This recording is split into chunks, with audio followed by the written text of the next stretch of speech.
दोस्तों, क्या आप लोग जानते हैं कि एक समय ऐसा भी था जब श्री राम ने अपने परम भक्त हनुमान जी को बेड़ियों से बांध दिया था। कहा जाता है कि हनुमान जी को श्री राम से इतना लगाव था कि उनसे ही उनकी सुबह होती थी और उनसे ही उनकी शाम। साथ ही साथ ये भी कहा जाता है कि हनुमान जी को खुश करने के लिए राम जी का नाम जपना पड़ता है, ना कि उनका।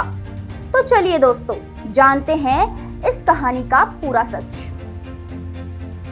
कहानी ये है कि एक बार सभी देवता मनुष्यों को भगवान जगन्नाथ के दर्शन की इच्छा हुई और सभी भगवान जगन्नाथ के दर्शन के लिए पूरी धाम पहुंच गए। सभी को दर्शन के लिए जाते देख समुद्र को भी दर्शन की इच्छा होने लगी। तभी उसने कई बार मंदिर में प्रवेश करने का प्रयास भी किया, जिससे मंदिर और भक्तों को भारी नुकसान उठाना पड़ा।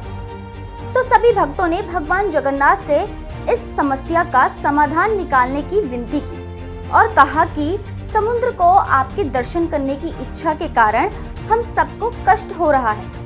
तब भगवान जगन्नाथ ने समुद्र पर नियंत्रण करने के लिए हनुमान जी को कहा। हनुमान जी ने समुद्र को बांध दिया। यही वजह है कि पुरी का समुद्र हर समय शांत रहता है। तो हनुमान जी ने भगवान जगन्नाथ जी की आज्ञा का पालन किया और दिन रात समुद्र की पहरेदारी में जुड़ गए। इससे समुद्र का मंदिर में प्रवेश करना कठिन हो गया, पर समुद्र चुप बैठने वालों में से तो नहीं था। इसलिए उसने तिगड़म लगाया कि क्यों ना हनुमान जी की भक्ति का लाभ उठाया जाए। समुद्र ने बड़ी चतुराई से उन्हें चुनौती देते हुए पूछा कि आप कैसे भगवान के भक्त हैं जो कभी दर्शन करने नहीं जाते?